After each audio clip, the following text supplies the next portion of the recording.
1 in a million. The rest OFM. While life there I was, lost forever, trapped and without a choice, holding my head in one hand and the ring on the other, crying my heart out, but I could not produce a sound. All hopes were lost.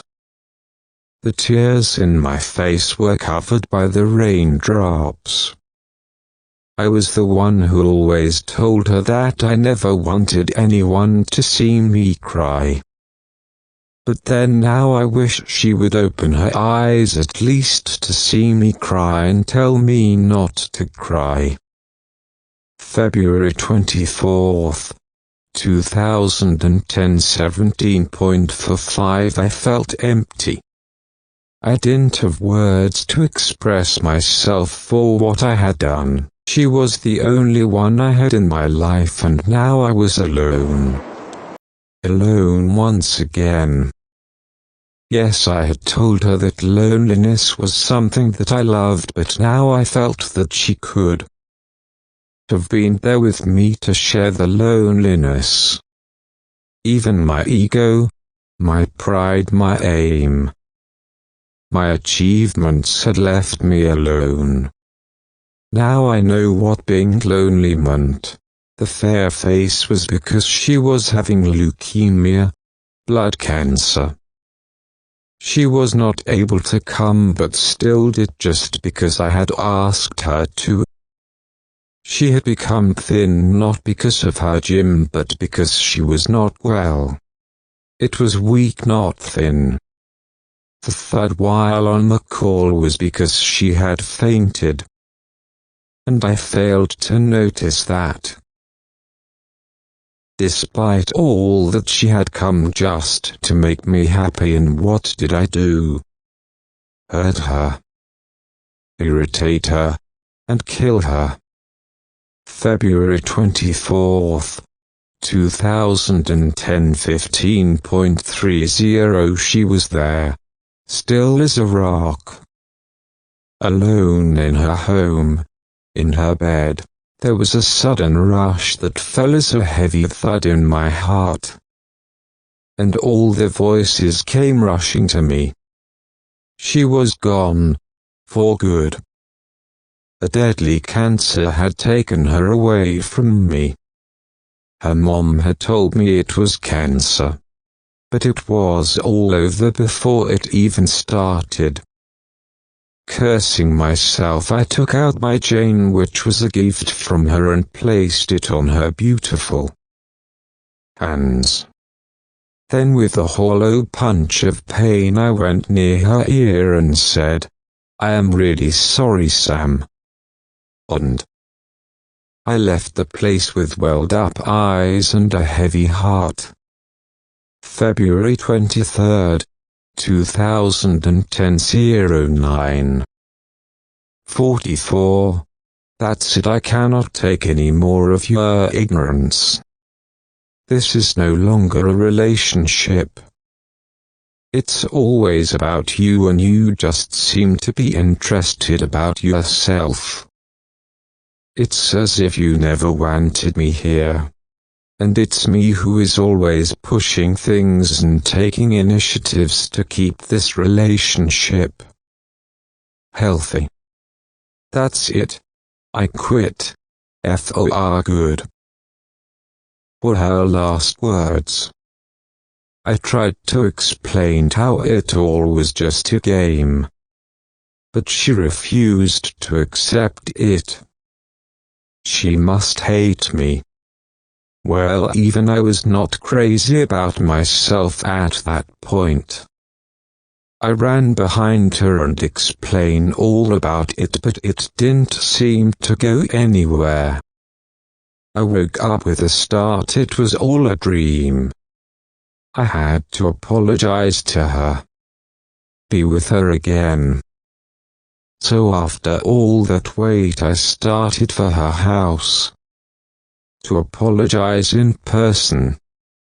But the ego restrained me, so I stayed. February 22nd, 2010-15. 31. It had been more than a week since I had spoken to Sam, and I was starting to feel really guilty. It was not my fault, but that's not the point at all.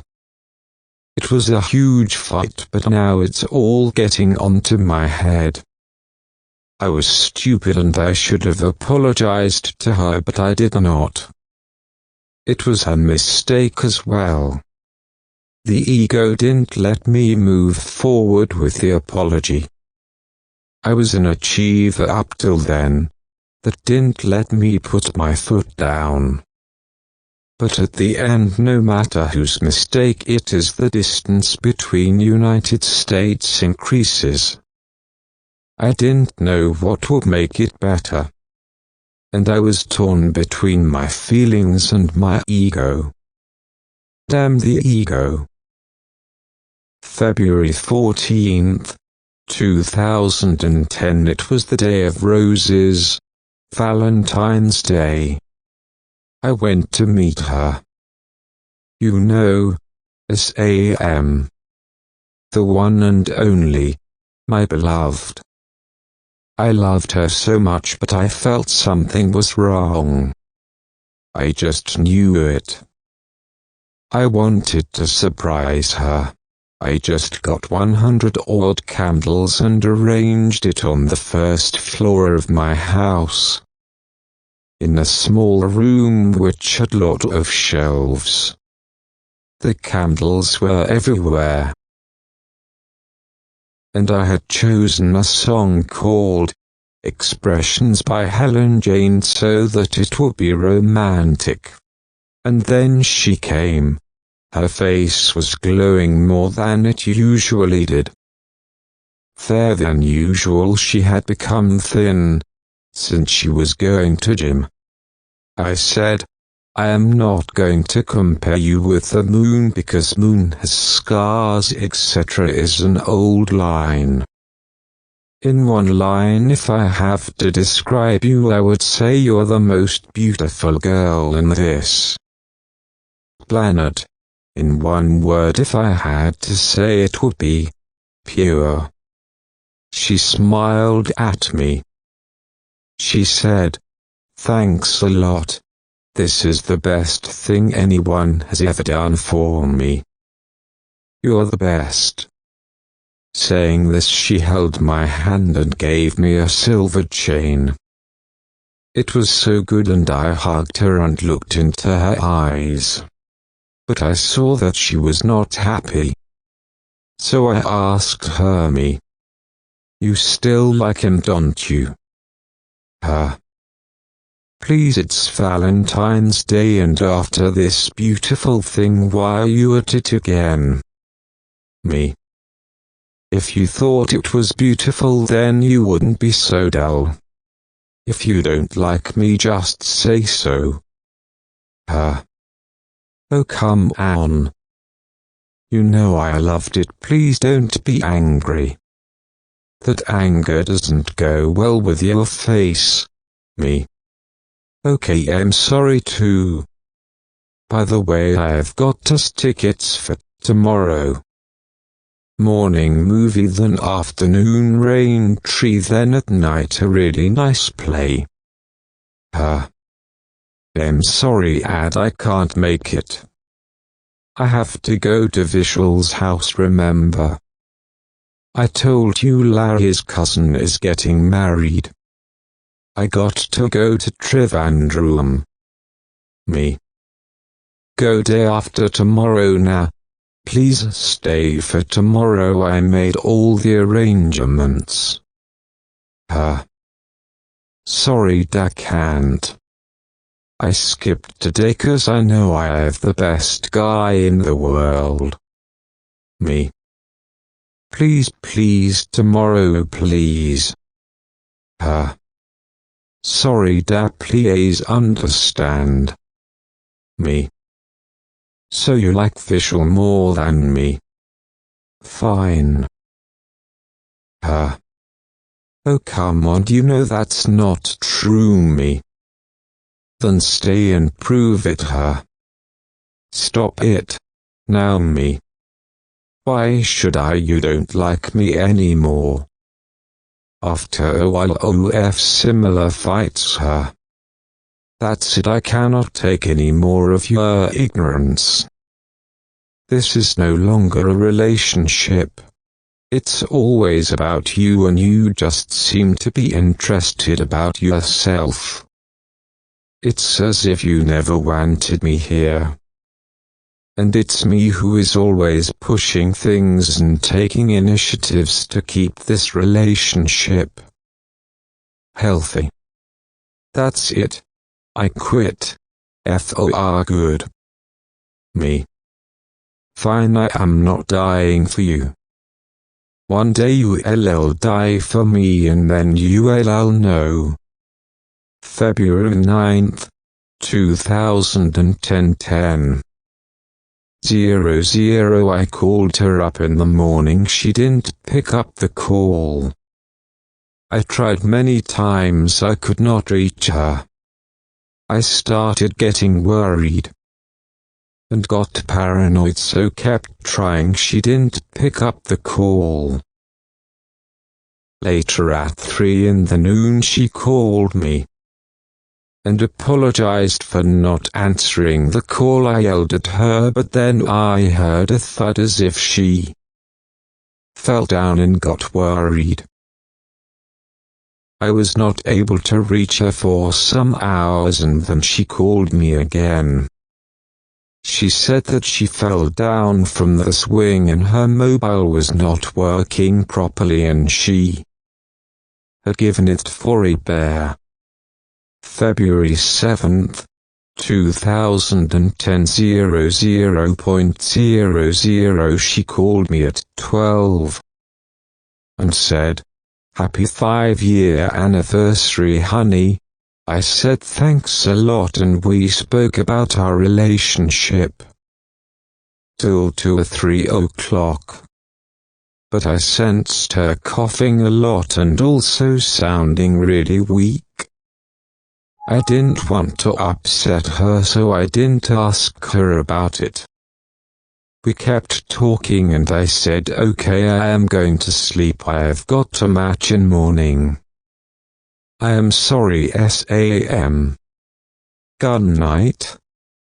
She sounded sad when she said bye, but I didn't say anything.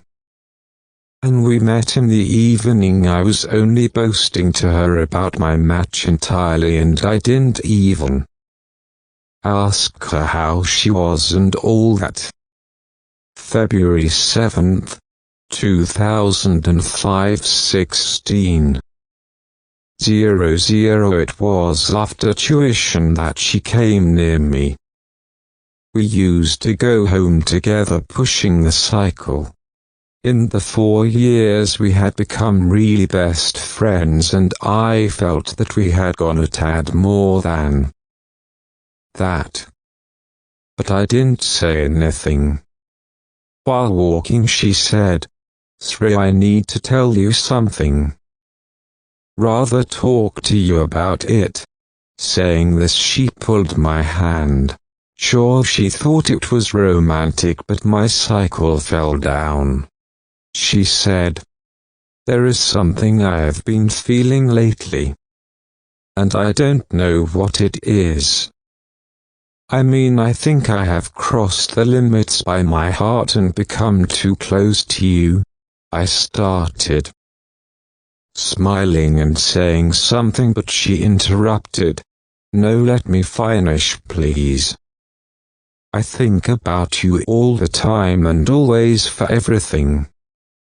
You are the one guy I speak to this much apart from my dad. And I don't know what to name this relationship, but it's not restricted to friendship. Love seems too awkward considering we are too young. I am sorry, I don't know how to express myself. I just feel." I kept my finger on her lips and said, "Yes, I love you too, Sam." Tears were filled in her eyes. She was so happy and jumping with joy. This got me since I was not so attractive. She looked like an angel, just even more beautiful. January 12th, 2004, 11:45. I had a bad fever and also I had my exams. I don't pray to God. Not that I don't believe in Him. It's just that He is there. Let Him be there. But she called me up and said, "How are you feeling?" I said I was fine but was worried about fever and the exam. She said, "Don't worry, I have prayed to 4 gods. I pray only to 3 gods daily, but since yesterday I didn't pray for myself. That is for me to get a good guy, you know, with all the looks I asked for. I have that one pending, so I used it for you today. You will clear the exam easily." I didn't. No, I would say this, but I did. Sam, I don't believe in God. But I believe in you when you pray for me. Thanks a lot. You will get the best guy in this world. I promise. Thank you for watching.